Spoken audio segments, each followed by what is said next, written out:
My name is Jeff Fukuashi, and you're watching Game News.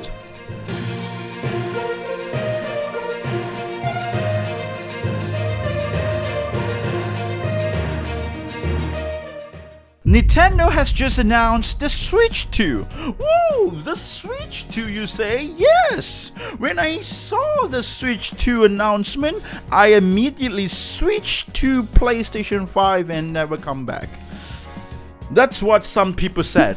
Oh boy. Yes. People were mad with the announcement of Nintendo Switch 2 because it was kind of sad as people were about to glaze on the Nintendo Switch 2 announcement itself. They have a bunch of great games that we can see, like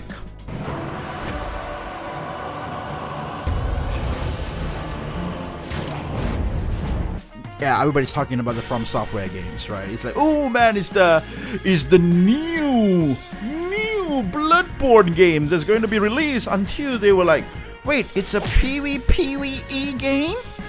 What? And then they'll be like, oh shit. I thought, what is happening to From Software? And then when they saw like, oh man, it's a Mario Kart game, Mario Kart 9. We got a new Mario Kart and now it's open world. Woohoo! And then they realized they saw the price, which is absurdly expensive. It's like $90 in a physical form, and they will be like, what? Why is it so expensive? And then it's not just it doesn't just stop there. It gets worse. And he was told that some of the game card features, like you don't really own your game. Like as you can see here, you just get your key, your approval to actually use the game, to download from the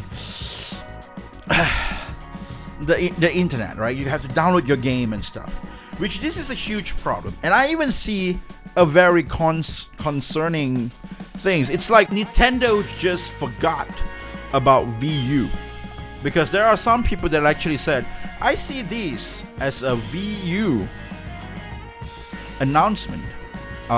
They just didn't really thought that, hey, remember Wii U? How messed up you actually did with that console? And I would say, I was gonna be honest, in the Switch 2 it might not be as bad as Wii U, but at the end of the day, a lot of the games, a lot of the kids, by the way, that bought the game, they wanted a very nice and casual Switch with a very nice and casual this. Oh, look at this. I can play this game right now. I will put it out, put it in. Oh, look at this. I'll put some other games and stuff, right? For example, I want to play some other games and stuff. I would just, okay, let me just take this out and then just put this in right now. It's convenient. Plug, play, that's it. But because now that it made with the game key card features that you don't even actually own your game, even though it's a physical game. And not only that, the physical game, it is worse. It is cost more than the digital game, because the digital game is $80 and the physical game is $90 for the Mario Kart 9, and it is absurd. And people were mad. People were just like they were starting to like, oh man, this is the greatest thing that I ever seen. That Nintendo Direct, this looks kind of cool. Nintendo Switch 2, I'm about to glaze, with all the From Software games, the new Donkey Kong game that is just announced that you can hit through the floors and the walls and whatever shit. What the hell is this game? People were like getting excited and stuff, and suddenly when they see the price of the game, it would be like,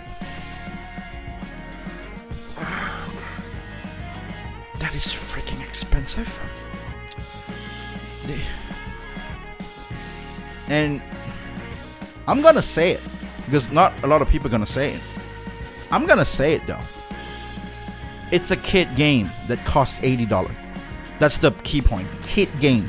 It's a children's game that is being sold in $80 or even $90. This is definitely something that they are taking advantage on the parents, which is like, dude, you're being anti-children right now.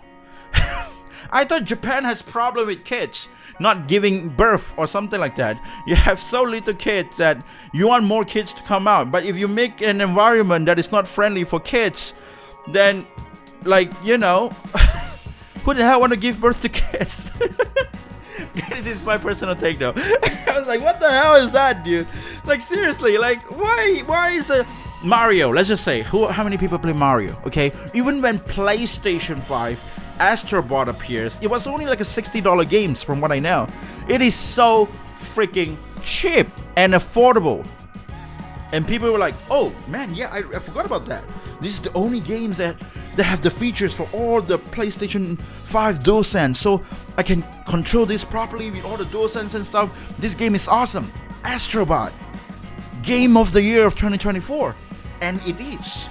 But look of this. I saw potential on the Donkey Kong game. But how many people can afford it? They even have memes like this. Yep, this is how the Nintendo Switch 2 menu screen looks like, because nobody can afford the game.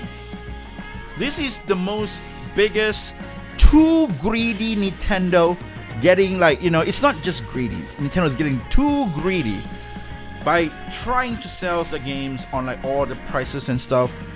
Cameras costing this much, this costing this much. Let me just go through the whole list for you. I have the list right here, as you might want to see. Let me show you. Okay, the console is around $449, but let's say we get the Mario Kart bundle for $499, and then we add up with the Switch 2 Pro controller for around $80, and then Joy-Con from $89.99, and then after, of course, like it's $90, right? And then the cameras around $50, dock set for $109, which is $110. And the Mario Kart games are already included because we get the bundle editions, right? So if we get the bundle edition, this is what the price is: $828.96. This is if you want to get everything. But even though if you don't get everything, but you might still want the camera for the C button features, and you might even need another Joy-Con because you need 2 Joy-Con for at least, right? At least some backups, or even a Pro controller. So, and the dock set, this is still like, so I think this is whatever, this is the price. Still, this is the price that you might need to actually minimally even get a Nintendo Switch 2 running. So that is much more expensive than a freaking PlayStation 5 Pro. I'm just gonna say, okay, it is. And don't forget, in Nintendo there is a lot of the weird sports game, and they have the wheel thing and stuff like that. All of that is going to be a different price. They have those accessories as well, as you can see around here, where in the official websites. So yeah, we got that as well. So long story short, we're just gonna say that people were really mad of the pricing, because the pricing is really expensive for especially the games. The console itself, yeah, some people might be like, okay, it's fine, you know, there is a lot of justification that you can make for it, but how do you justify this?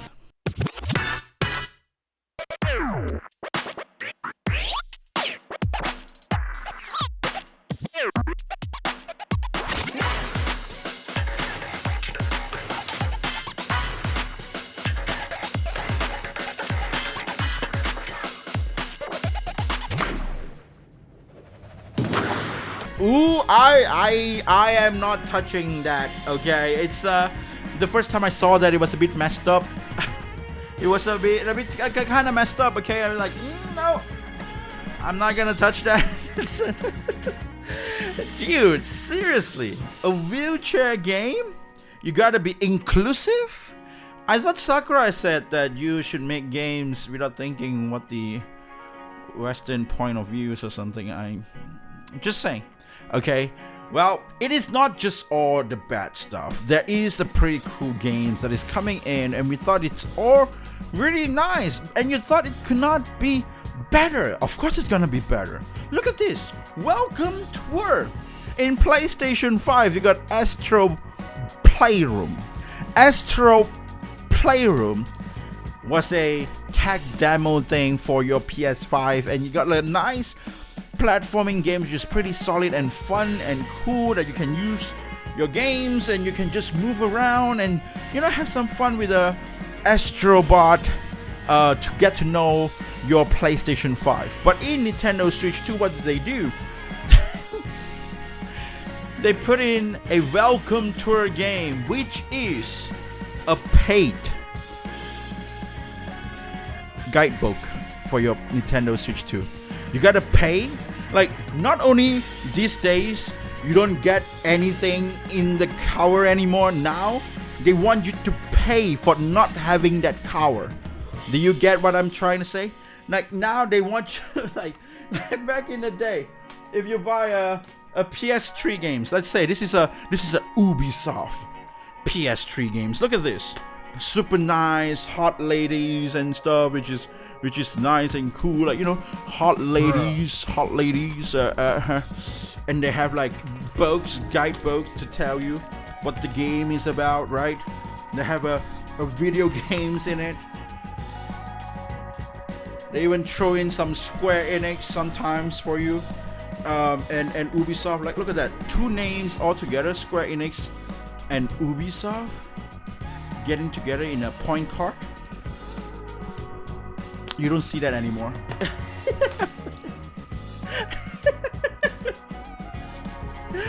Oh boy. Oh, I don't know how they actually do this, but they actually did it. Okay, so yeah, they have a guidebook right now that you need to pay for it. Okay, that's the Welcome Tour. Welcome to paying more money. It's feel really like, this is why I say it's not greedy. Some people use greedy as the word. No, it's too greedy. They are pushing the boundaries here. They are getting risky at the very long stage. I mean, dude, games with wheelchairs, that's pretty messed up. Let me see. I mean, like, dude, I would still rather play a hentai game that sees that, oh, okay, it might be an NTR shit. I still don't think that is as messed up as the wheelchair game. It's like, oh boy, and you let kids play that?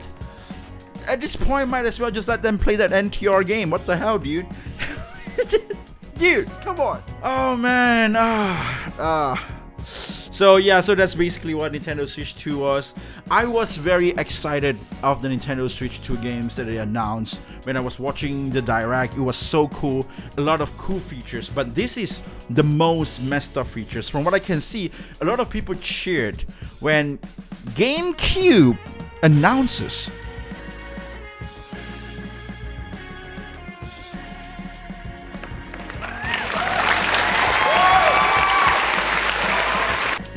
just let that sink in. The most, like, like when you watch like Avengers Endgame, and then when Captain America holding back that Mjolnir, and you'll be like, whoa, Captain America with the Mjolnir, wow. But nah, this is where the most exciting part is for Nintendo Switch 2 announcement.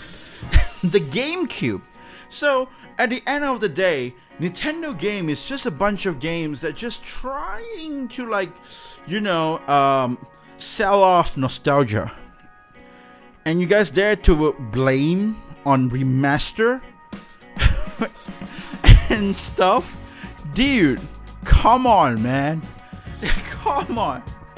Oh shit, PlayStation right now is just all this remaster. Look at that, Final Fantasy VII Rebirth remaster coming out on the PS6. No, it's not gonna come on PS6, don't worry.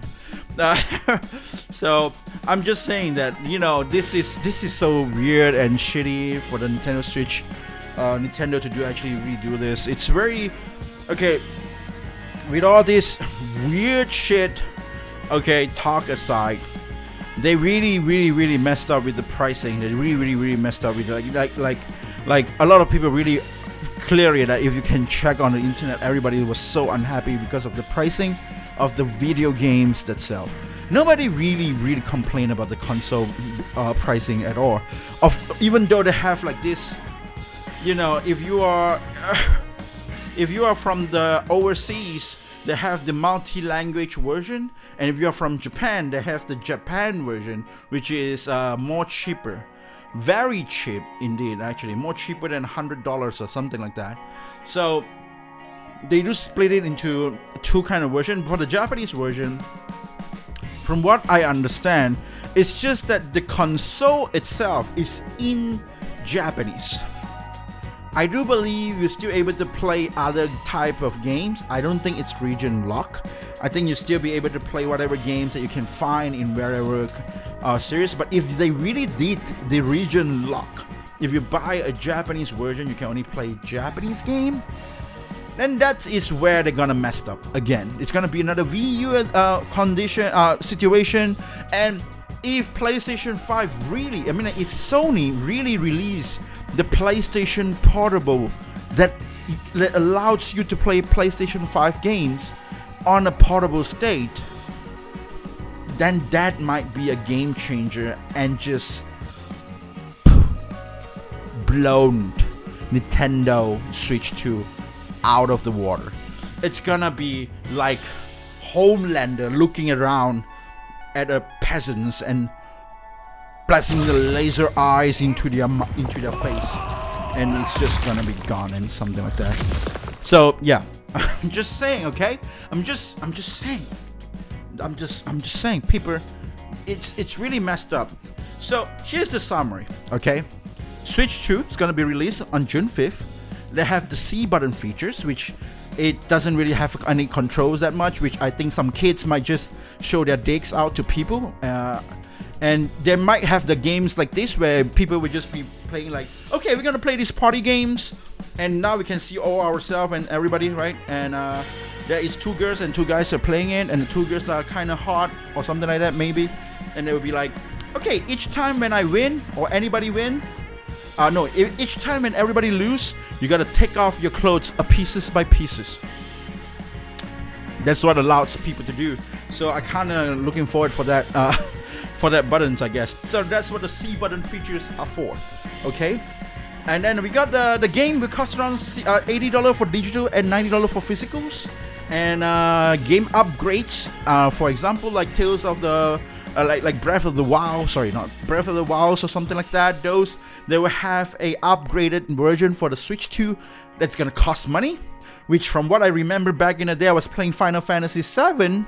And in order to upgrade to integrate, I remember you don't really need to pay anything unless you want to buy the Yuffie collection. If you made it from PlayStation 4 to PlayStation 5 edition of the Final Fantasy VII Remake, it was free.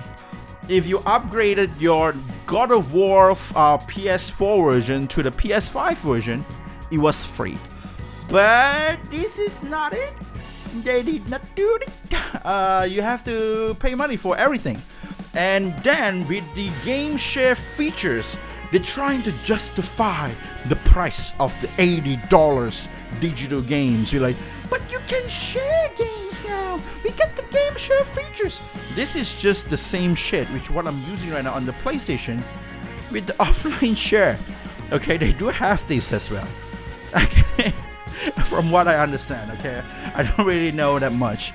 And Welcome Tour, which is their tech demo stuff, need to be paid. It's a paid money, as I mentioned just now. You got to pay for the guidebook, and then there is Mario Kart World, yeah, an open world Mario Kart game. This might be a game that you might spend hundreds of hours in.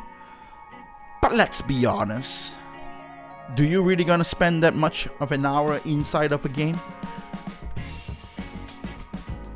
I don't know.